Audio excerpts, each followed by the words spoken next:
Welcome back to the Troxel Podcast. I'm Evan Troxel. In this episode, I welcome Clifton Harness back to the podcast. He's the co-founder and CEO of TestFit, but of course, that's not where his journey in our industry began. Clifton has been obsessed with building things from a very early age. During his education, while obtaining his Bachelor of Architecture from the University of Texas at Austin, he was the first B-Arch to obtain certifications from the McCombs School of Business in business and in real estate. And after graduation, Clifton joined Streetlights Residential, a Dallas-based real estate development company. Prior to starting TestFit, Clifton worked with college roommate Ryan Greege after work and on weekends, and their work would become Residential Engine, which was the precursor to TestFit. Clifton is based in Dallas, where he continues his passion for improving AECO with technology, which we get into quite a bit in today's episode. In this special partner episode, we cover the founding story of the company, the decision to pursue technology over traditional architecture, the missing elements of the design process that led to the development of TestFit, TestFit as a co-creation tool, the impact of AI on site selection, design optimization, and pro forma valuation, TestFit's unique approach and value proposition, the difference between generative design and TestFit's optimization solver, benefits for players in a development deal, multifamily market trends, the recent investment from Prologis, upcoming developments for the TestFit platform, and an upcoming webinar on AI in real estate and industrial real estate. The webinar is October 26th at noon Central Time, which we didn't mention in the episode, so I'm mentioning it here now.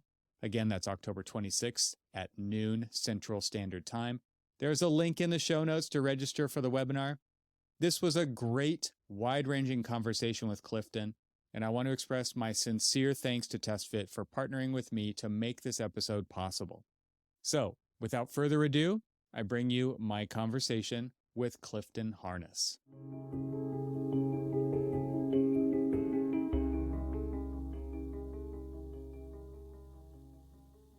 Well, welcome back. It's great to see you again. It's been a while since we've talked. Yeah, it really has. I think Ian maybe was the last time, wasn't it? Or... That's right. There was a combo episode, you and Ian. Yeah, that was probably even a couple of years ago, a year and a half ago at this point. I'll have to put a link to that one in the show notes. But yeah, it's been a while. So, and you guys have been on a tear. I've talked to several people, test fitters. I've talked to Nat McDonald and Kyle Bernhardt. It's been, a flurry of development going on over there. And so I think maybe before we get into the topic of being AI ready, let's talk about your story and just where you saw a hole in the market. I know you've talked about this before. I remember joining onto one of your YouTube live streams when you were doing a comparison, a straight across comparison of what you used to do in AutoCAD, right? Laying out that multifamily and we just did like this live commentary session on YouTube where you just let the stream run while you did the thing in AutoCAD and then you did it in TestFit. And I don't think I joined during the TestFit part. I think I joined during the AutoCAD part when you were laying out units and mirroring and copying and arraying and doing all that kind of stuff and counting and making sure you had the right number of them and all this kind of stuff. And I just remember that being really fun. But talk about what the hole was that you saw, the pain that you saw in the industry, to talk about how TestFit came to be. Yeah, so I've done the founding story like a million times, So it's like, what's the right flavor, and I love talking on Troxel because I get to talk to architects, in a way that I don't really get to anywhere else. And so I'll go back to some of my first internships in architecture and kind of, what responsibilities do you give an intern? Well, not many, not deep responsibilities. And oftentimes it's going to be in, schematic design or concept design, even where the stakes aren't that high. I worked for a firm for a summer and then I'd go back and get lunch with a partner or something, during the fall or in the spring and say, how do those projects pan out? And I'm not a normal architecture kid. I'm fighting for internships like in high school, with firms that are like, there's an email me sending Ted Flato an cold email, like, "Hey Ted, I'd love to work for you. I'm a architect in, junior year of high school, no skills or anything." But I say that to encourage, young people, start young, go network, and you'll learn about projects, and you'll learn the stories that, like, how real projects to get born, like how they came to be. And I always pursued mentors that had successfully built, big buildings and stuff. And I'd work for them too. And just the thing that always drove me nuts was, like, we would throw away all of this work that we would spend, like, the whole summer working on. Like, it was some working for Overland Partners, they get to do these really fun projects, and it was like a golf clubhouse. And I spent, an ungodly amount of hours, like, laying out furniture and how you put, right. And it, just didn't proceed. And it felt like such a downer, even at these these incredible firms, we get to put all our heart, body, mind, and soul into design. It just gets, tossed. So I felt that in the high design realm. And then when I worked my way down into, the commodity world, part of my story is my dad's a real estate developer. He's a commodity guy. He's a garden apartment guy. And so I grew up around that. And this is why I went to high design, or in my early career, is like, I was just like, I don't want to be a part of that. That's crazy. Like, you're just slapping stuff up without, you're not building contextually. You're not, you breaking all the rules in new urbanism that they're teaching me in school.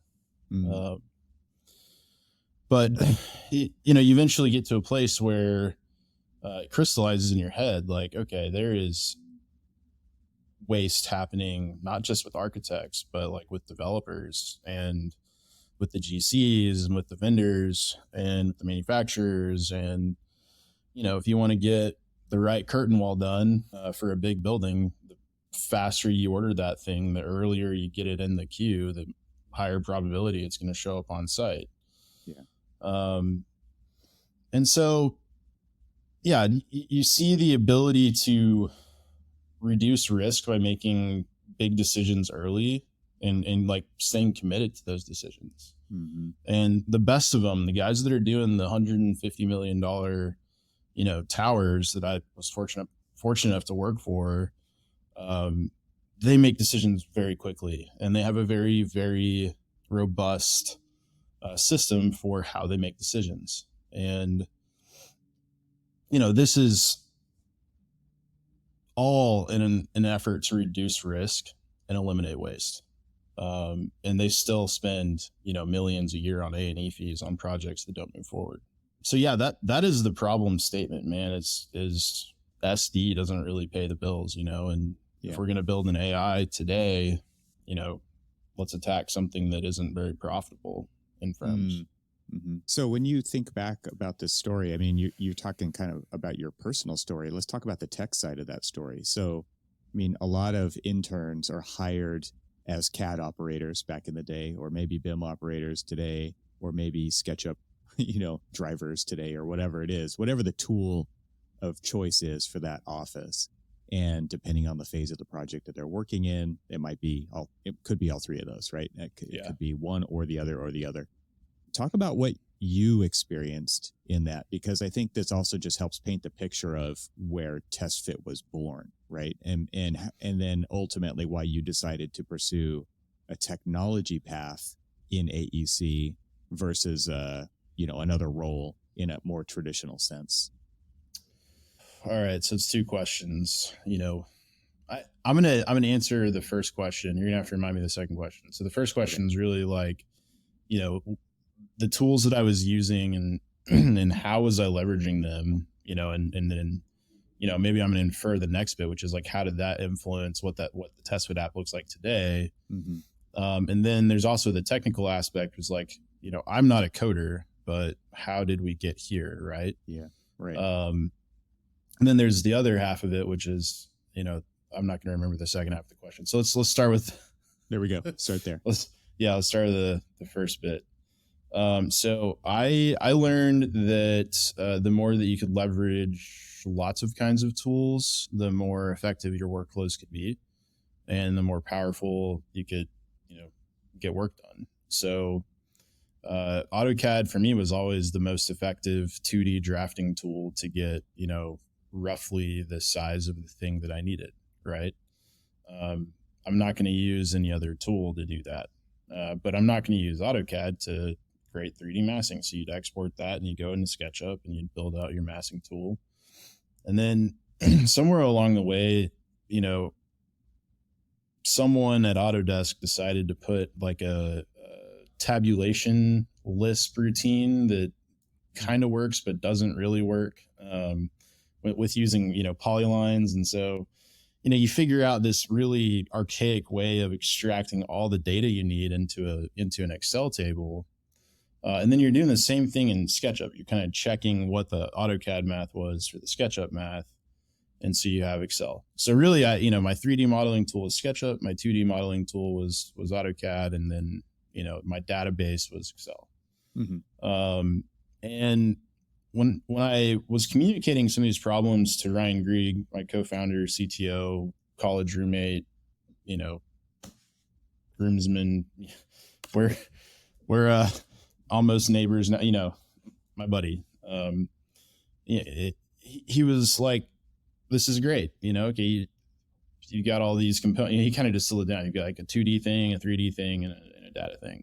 Mm-hmm. And so that's what we endeavored to build was, kind of the strengths of those three apps without all of like the extra garbage that came with it. And that's what we built initially that, had sort of 2D interaction that was reminiscent of AutoCAD. And then in 3D, it was sort of this push-pull thing from inspired by SketchUp. But then, we started getting our customer feedback of our own, and, it was like, thanks for generating a building for me, but I would like to edit this crappy thing that you generated for me.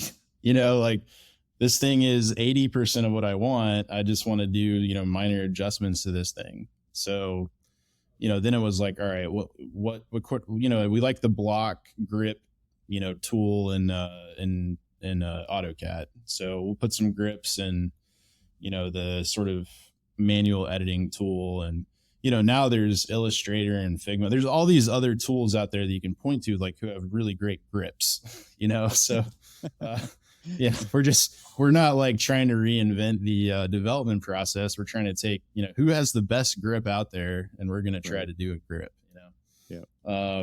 And so we did this sort of manual edit tool, and oh my gosh, the architects, they loved it.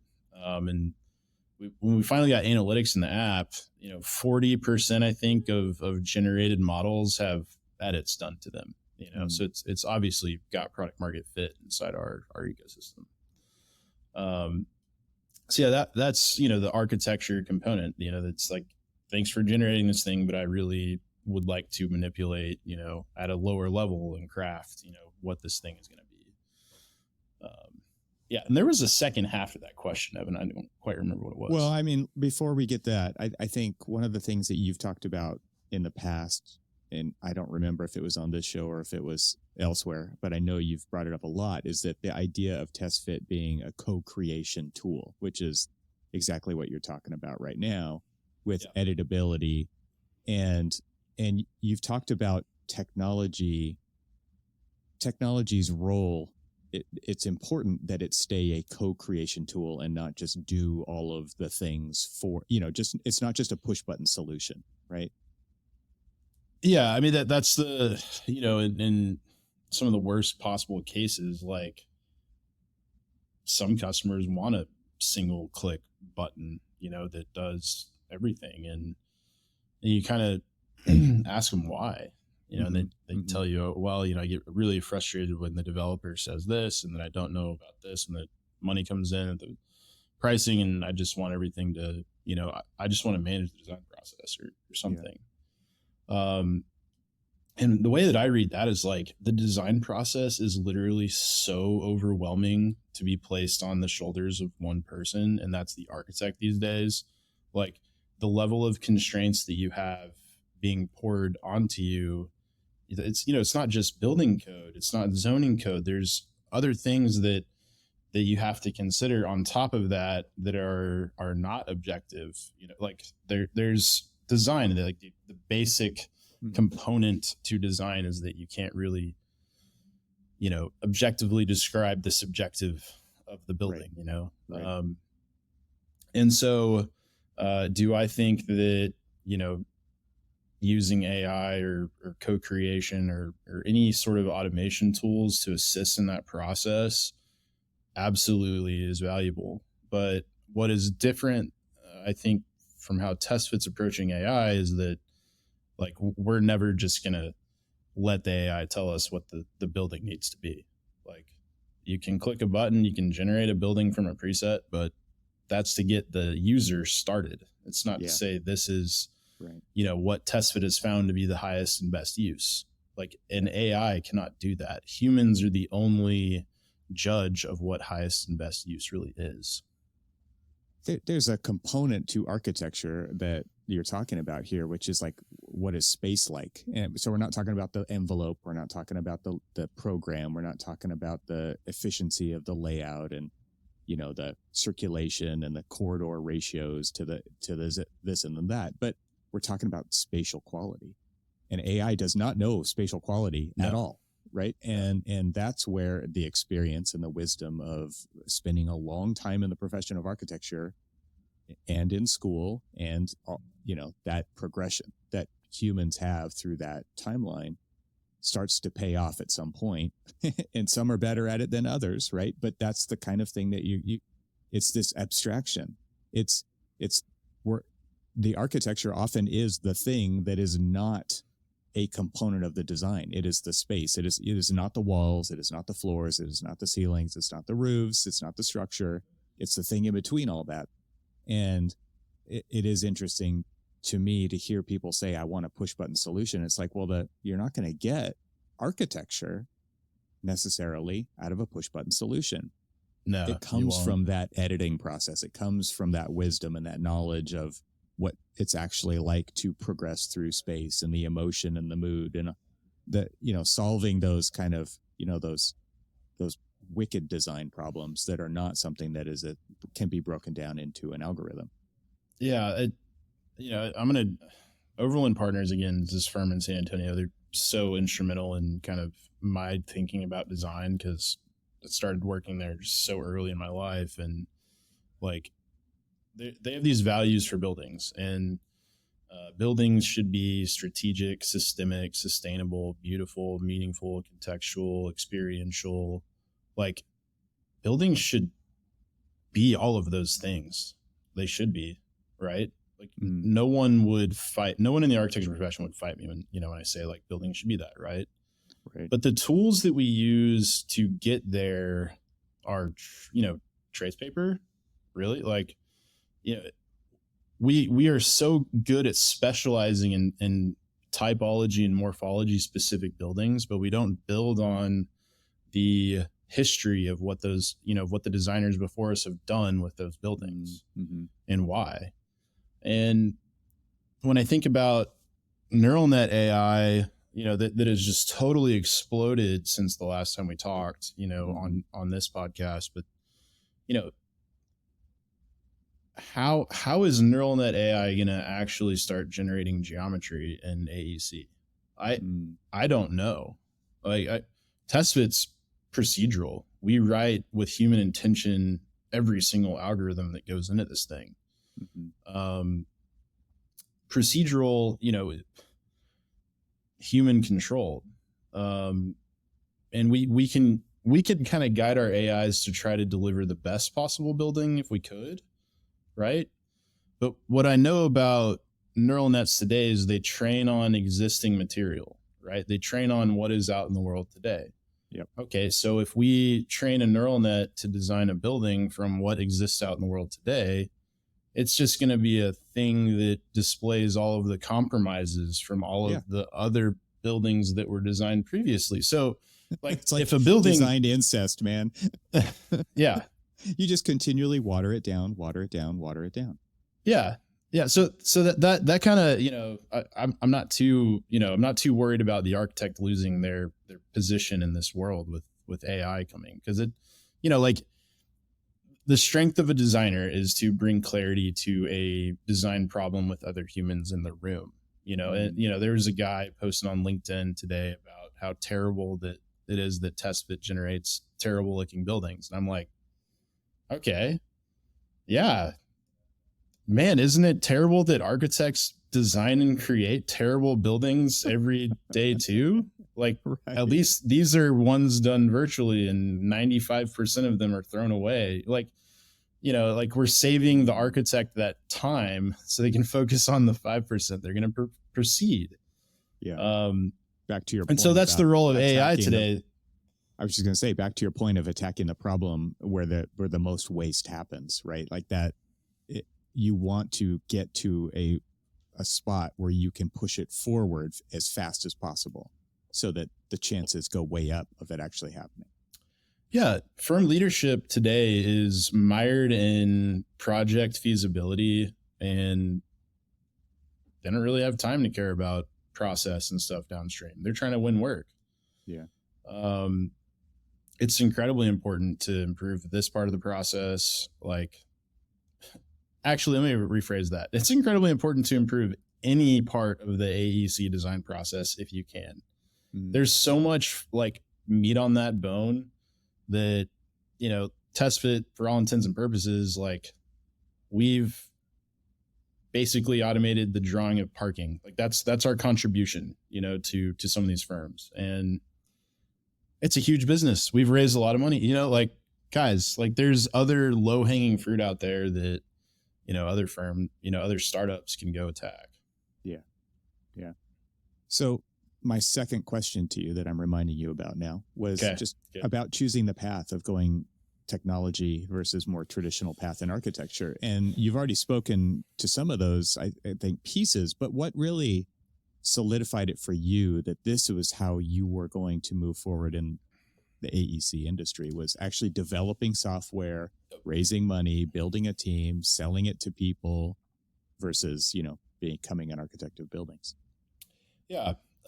So I had it in my mind in early undergrad that I was going to be like B.R. Kingles or, basically him. Yeah, that was my, just that was your aspiration. Starchitect, model. But then when I got into practice, I started to realize that the times where I was expending my intrinsic motivation, the stuff that I was neither being carroted or sticked towards, was building tools of my own. Little calculators that helped. Like in my first job, I was doing code review, calculating, the areas of rooms, getting the life safety yield, and just built a little calculator in Excel that made my job like 30 times faster. And, basically went home early that day because they didn't have enough work, because I get billed by the hour. So I made a tool that made myself obsolete. It was great.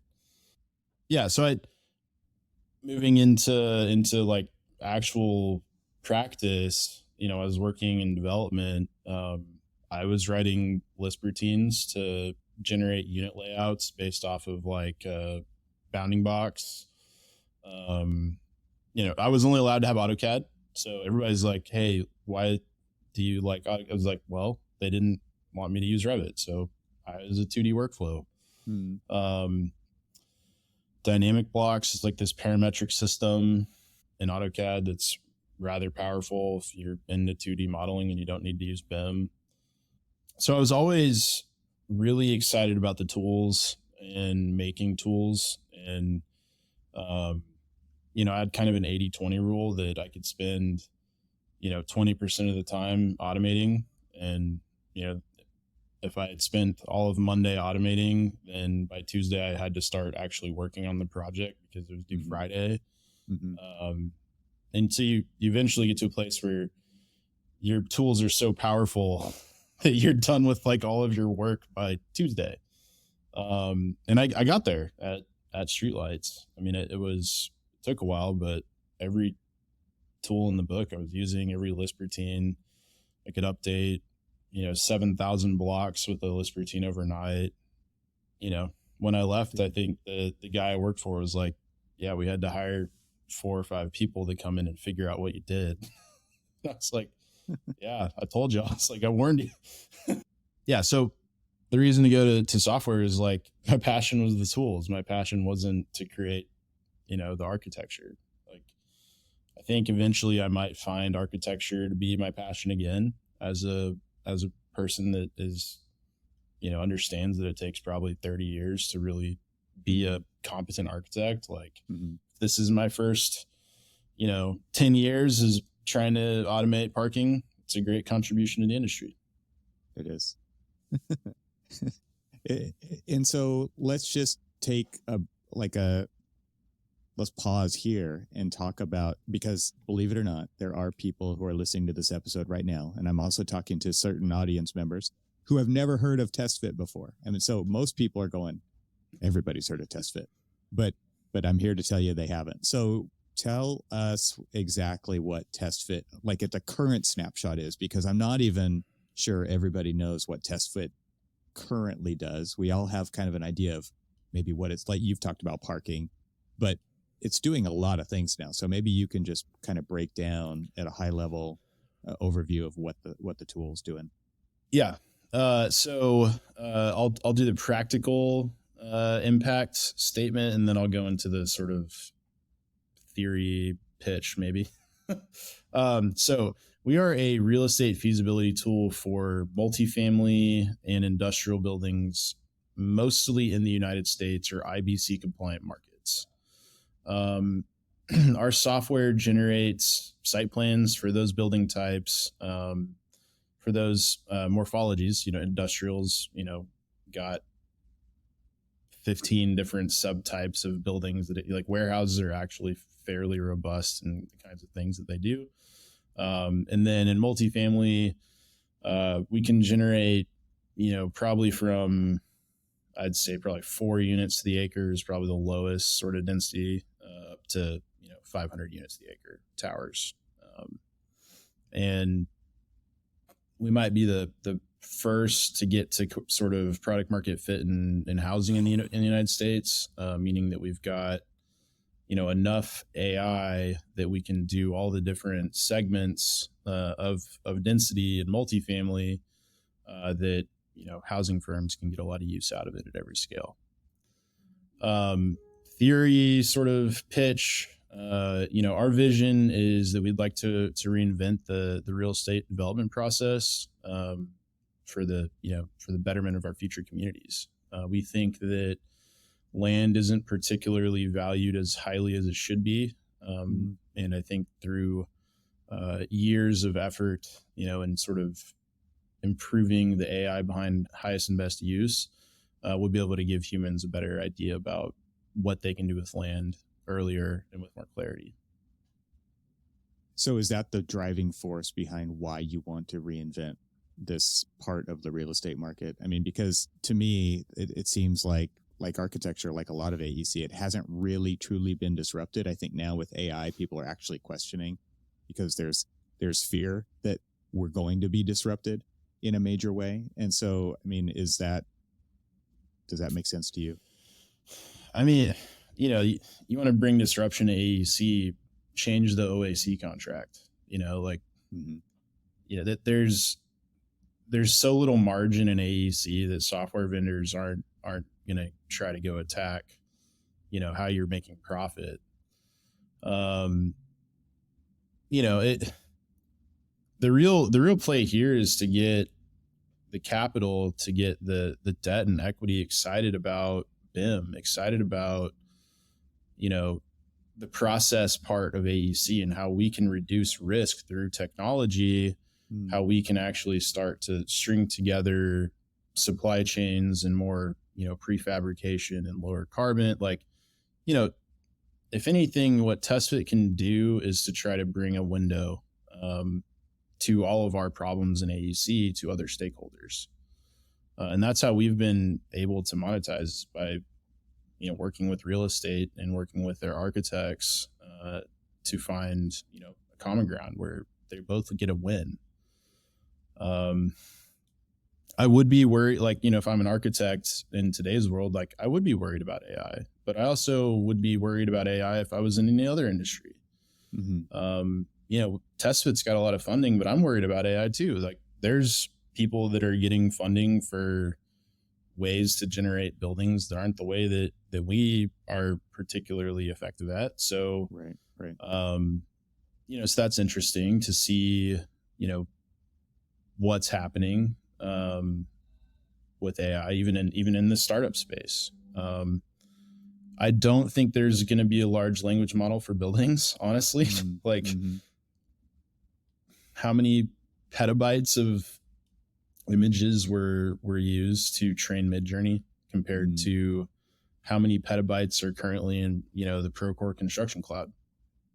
I bet there is an order of magnitude, maybe 2 orders of magnitude more data about images, just clip art images, than there is construction data. So we simply don't have the quantity, but perhaps TestFit's AI, procedural AI, could start to generate test data that could be used to fill in the gaps between building A and building B.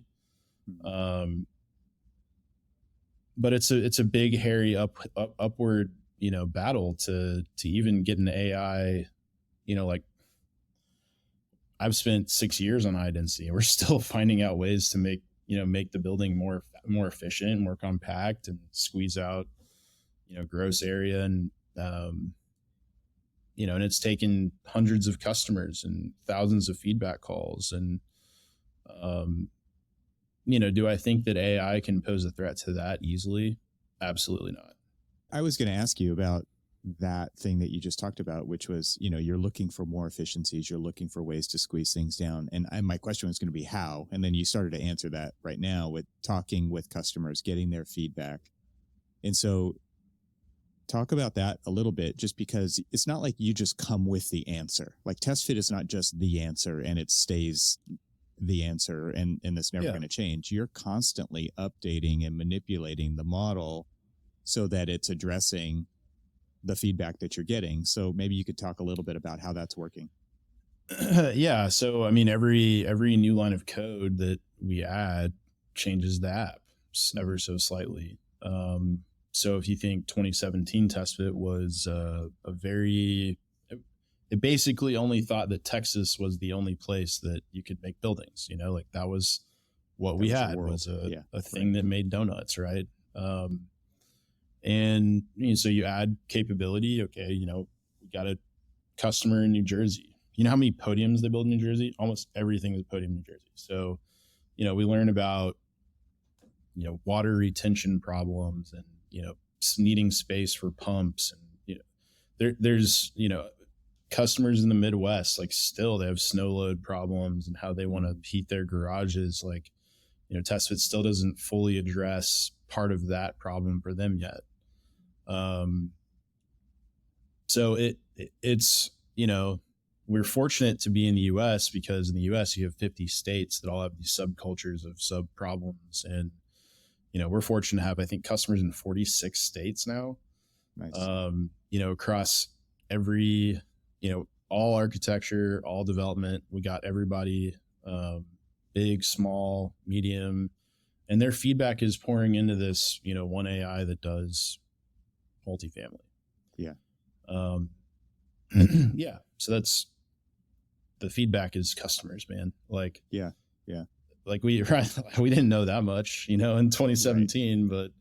But when you have 6 years of feedback and Trello cards that make your eyes want to bleed because you haven't been able to do that specific customer feedback in over 5 years, you have a pretty good idea of what your destination looks like from a product roadmap. Yeah, roadmap.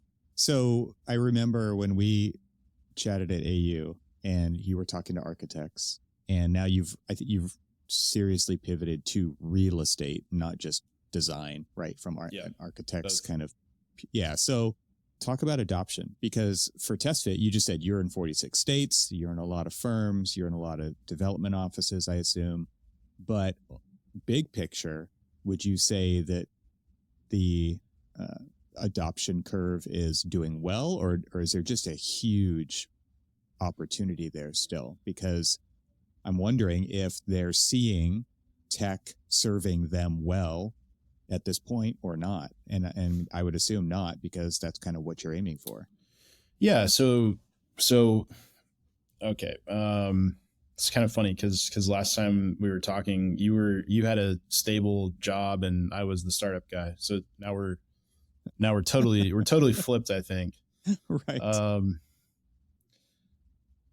Product market fit maybe is like the right way to answer this. It's like, if you focus solely on a repeatable sale, like this is not going to be like a fun startup thing to hear for people that want to go do a startup, right? Like this is the dirty part, right? It's like real talk. Yeah, real talk. If you want to be successful, you have to figure out a repeatable sales process. Like that's it. Like this is why inferior technology wins all the time. It's like, because some idiot in Texas had an inferior technology, but figured out a repeatable sales process for how to bring a firm in and, respect their problems and show, okay, this is the automation that we can provide. This is our value. This is how we've been selling it. And this is, and we've been able to scale that. Right. I think TestFit's 4.5 times as expensive as Forma. And we're, probably have more customers in the US. There's what other competitor, there's not much out there right now. So when I say things like, any person could just arrive in AEC with something meaningful and put their head down for 4 years and grind on it and keep their focus. Like we never moved away from multifamily until industrial. And that was mid 2020 when industrial was exploding. Like that market went from 2% to 8% in a year. So just staying laser focused on providing like that specific value that you can get that repeatable sales process, you can create that income stream, and then you can go talk to VCs. Say, hey, I've mitigated the risk of this company. Can you help me grow faster? And it boils down to that repeatable sales process in every case. I mean, like, what's the biggest exit we've had in AEC in the last 10 years? Was it the iPad? What is the name of that company that Autodesk bought for $800 million? I know what you're talking about. Yeah, it was for doing punch lists, right? The name is escaping me as well, but Tracy Young. All right, so Tracy founded this company, and you go on LinkedIn, you follow Tracy. All she talks about now is how to build sales teams and how to make a repeatable sales process. And she built this company. It's like to view PDFs of CDs on the iPad and sold it to Autodesk for $800 million. It's like, okay, value prop is simple. We're doing this thing, and we figured out a way to sell it to people. And in their case, they talked to foremen, people on the job site that actually needed to look at construction documents, and they sold it to those people. Yeah. Architects doing construction administration as well, right? I mean, yeah, it's that phase of the project. It's like those are the people at the table in those construction trailer meetings every Tuesday morning at 9, right? Going through all the issues and walking the site together. It's just amazing, right? Like, right. So talk about the way that TestFit is using AI, because I don't remember when you started. I mean, you never used the term AI. You talked about algorithms, right? You talked about algorithms all the time. And that was kind of TestFit's secret sauce, was because one thing that you has always had in your favor is how fast TestFit solves, right? And I mean, that probably speaks to Ryan specifically and his skill set and his talent. And so maybe you can talk about kind of your, I'm going to use a startup word, pivot to AI, but just talk about that, because those are they're a little bit synonymous, and sometimes they're at odds with each other, and I think these words leave room for the imagination of how to interpret these. We pivoted, and I'm using air quotes here for those that are allergic to startup terminology to talking about AI when everybody else started talking about AI. So this is our hope is to just not get forgotten, right? Like, mm-hmm. and I don't think we will be. Like, it's going to be a while for any of these large language models to be able to do anything like what we're capable of doing today. And yeah, so that's why we're talking about AI is like we are the cutting edge for AEC right now. And if you're going to pay attention to what Midjourney can do for you, well, how about a thing that draws parking spaces? You know, like something you know, you actually need. One is a bad replacement for Inkscape, and the other is something you might actually need, right? Yeah, totally. So let's talk about your product overview and how you're solving the pain of your customers, because I think when people don't have TestFit, they do things a certain way, and then they get TestFit, and it's a different way of working, right? But I imagine you get a lot of aha moments when that happens. Can you talk about that? Yeah, the aha moments. You know, there's people stand up in the meeting room and shout and walk out, and I don't know. There's high been fives. Yeah, there's been all kind, sending us memes, inappropriate memes about wanting more of that and where that came from. We've seen a lot of reactions to seeing the thing in action. Let's talk about 2018. There was this idea that you had to do generative design. You had to generate millions of options, and like you had to saturate the solution space with all possible solutions. And it took, if you want 100% of the solutions, it would take 1,000 times longer to create 100% of the solutions, right? Well, yeah, like to Ryan's credit, like he was like, that's stupid. We can show 80% of the options in like 2% of the amount of time. Like we really can. And you can pre-compute it and you can do all this kind of stuff to get to a place where you can do that. And that was interesting because I was like, all right, so you're saying like maybe we can actually show like the algorithm in real time in action, like if I drag a setback, the building's going to move along with it. Right. He's like, well, I don't know. I wouldn't go that far. Right. Like, but we were able to actually achieve that. And, the thing is like, if you can do that, you can show in real time what the algorithm's doing in a way that if you generated it frame by frame and they had to wait for it, you couldn't. So, I kind of equate it to like, if you're able to do it in real time, you can get trust in the tool because the user kind of understands what the AI is trying to do.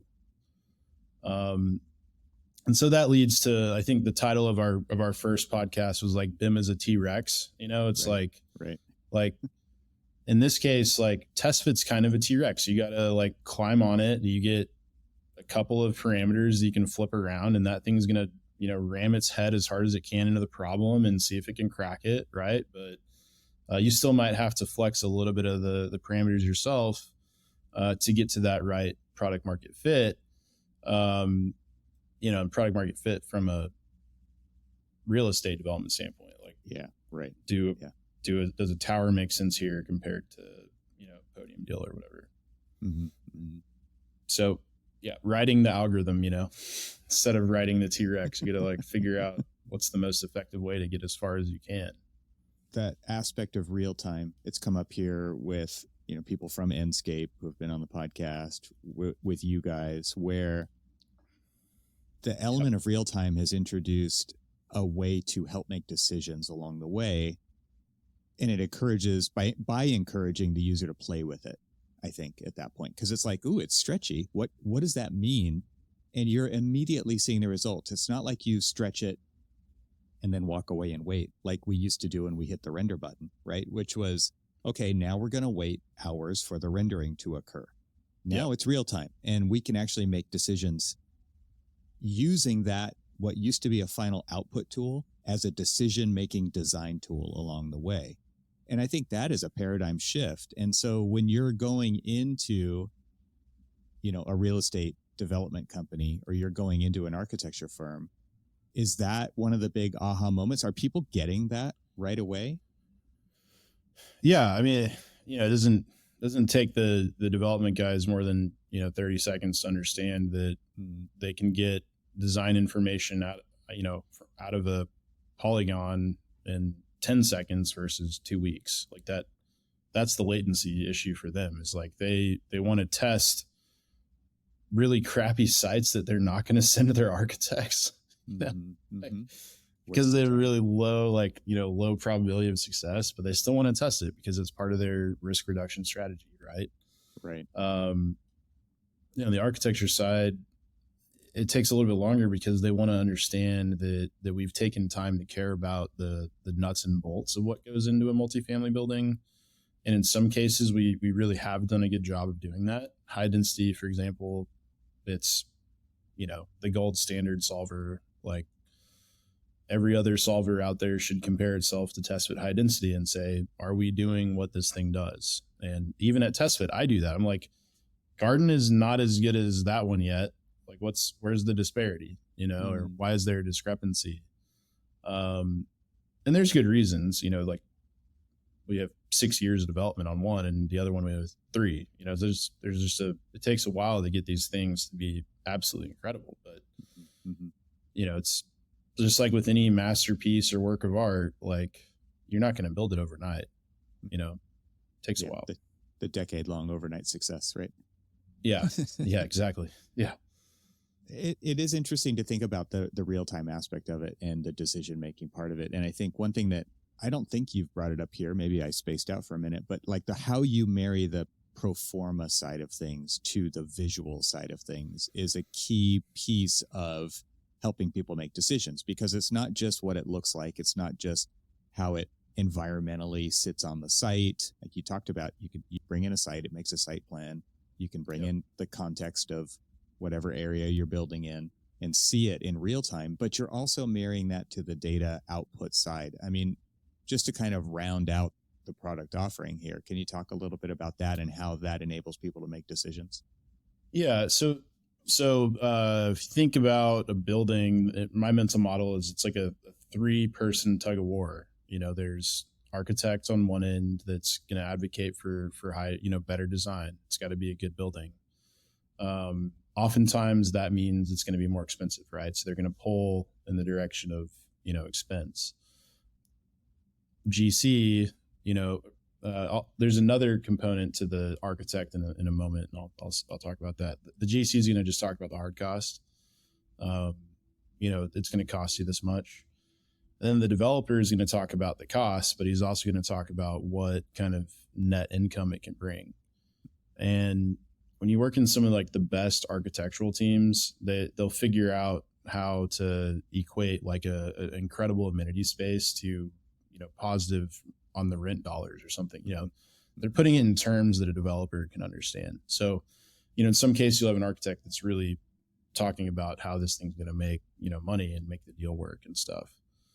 So my mental model, you got, 3 kind of competing groups fighting for, this kind of income, expend this kind of thing here, in the way that, the contract structured is, the developer's the owner most of the time. And so he's going to kind of win the argument, but, the good ones respect the architects, in my opinion. I've seen it happen in real time, like where an architect will speak up and the developer will be like, oh yeah, you're right. That's, they put their ego, they keep their ego in check. Kind of goes back to that idea that we were talking about earlier too, with understanding the spatial quality and the user experience side of things from an architectural point of view, and then weaving that into the future value that the pro forma can or can't say, but you're like, the architect is augmenting that narrative at that point. Yeah, I mean, practically speaking, in TestFit, we're calculating the size of the building as we go, so we know what that NOI, the net operating income, is going to be, because we know that the developer is going to assume this will be, $2.50 or whatever. The developer's already plugged that information in, and so the goal on the design side is to achieve enough density that the yield on cost, that it's actually worth it to do a project. And right now, what we have in multifamily in the commodity space, it's interest rates are crazy high. You're going to see the multifamily industry slow, if not stop, You're going to see a lot of these commodity markets kind of, grind to a slow, I'm not going to say it's going to stop. It's going to grind really slowly. And the kind of deals that will get done are the ones that are really, really big, because they only want to focus their effort on, a certain size deal that's going to be really big. And they only have so much money to play with. And, so TestFit's product market fit, like we focus in the early days on big buildings, like stuff that capital will continue to build regardless of a recession. So yeah, I mean, you're going to have all of that stuff modeled in the app to sort of show what the trade-offs are. But the way that you read it is it's a yield on cost. It's, this is what this building can make in a year, which isn't really a metric that architects are going to follow. Right. What I will say though is the most effective metric that you can use to improve yield on cost is like a building efficiency metric, where you're getting more rentable area than you had previously with the same building. So that goes back to the algorithm and the feedback that you're incorporating into the model to constantly make that better, which I would think then pushes that idea up higher to, people's awareness at that point. Yeah, it's interesting to sit in the room where we've got everybody at the table and we do like a charrette with TestFit, and the GC is like, that's going to be way more expensive. And then, developers like add another, everybody's fighting at the kind of operator of the model to flex a thing to, right. Like we're going to have terrible views, flip it the other way. And then, then the GC is like, the crane isn't going to fit on that side. We got to flip the tower the other way. And just to see that level of decision-making happen in 15 minutes is absolutely absurd, because I've sat through, email chains where it's like, oh yeah, weeks long. And yeah, totally. That's crazy. So yes, real time, we are aligned with Enscape. Real time is the future. You respect the user and the ecosystem's time. And you have an integration with Enscape. So we do. Yeah. Yes. So it's not just shaded models. You can do rendered real-time walkthroughs as well of TestFit massing and all that kind of cool stuff. Yes. So you talked a little bit about funding earlier on, that you're well-funded, but I've been talking to people on your team and they've hinted that there's been a major customer investment that's happened in TestFit. Yeah. Yeah. The industrial world. So, that market that went from 2% to 8% was industrial. And these are, warehouses. Like, it's so crazy to me, Evan, that I spent 6 years like fighting for this, product to be built for high density multifamily. And, it's a market where nobody has more than like 2 or 3% market share, and it's totally regional. And, that's why the app is, powerful in the way it is. And then when we decided to go look at industrial, it's a market that's kind of new and growing. These are warehouses. Like this is not architect. I mean, some of it's architecture, but like, honestly, like it's, they're located further away from like civilization because, the visitors that go to these buildings are like 18-wheelers, Yeah. Right. And okay, so we were kind of learning about this problem, and we have this, supply chain problem in the US too. So, okay, there's kind of a story here. And then we met a venture kind of group that works at Prologis, which is the largest real estate investment trust on the planet. So this is basically a publicly traded real estate fund. So like you can go buy shares of Prologis if you want. And they're deploying, billions of dollars of, money a year to buy these warehouses and build them and develop them. And, so it's really kind of turned into a foundational business for us, like in the same way that our multifamily business is, being foundational. And we've been able to they've been an investor.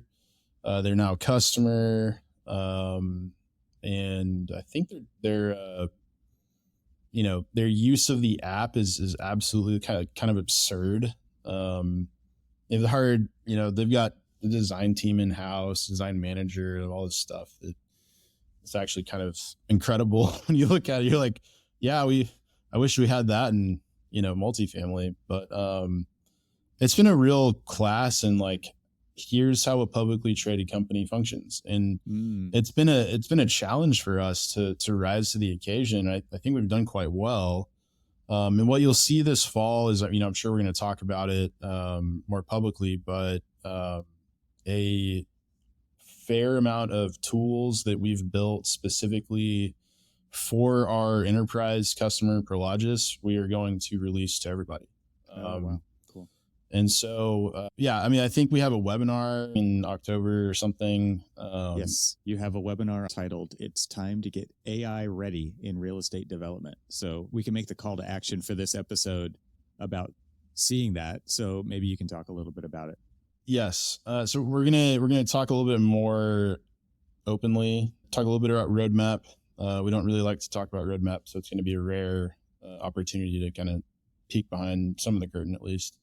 But TestFit is going to be cloud enabled is the one thing that I will let y'all know.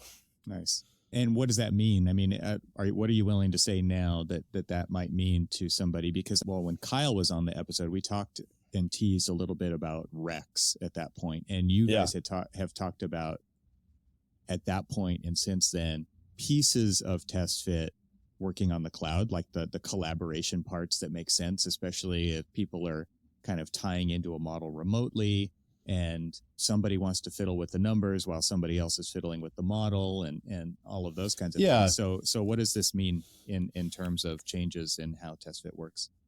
Yeah, so we built everything into a monolithic thing, right? Mm-hmm. So Ryan and I were 25 when we started the company and we started building this monolithic, right? We are 32 now. We've hired people that are way better at all this. They know the right way to architect the stuff, make it, scalable for enterprise, and ultimately to make TestFit a much more powerful, open, more dynamic platform in the long run.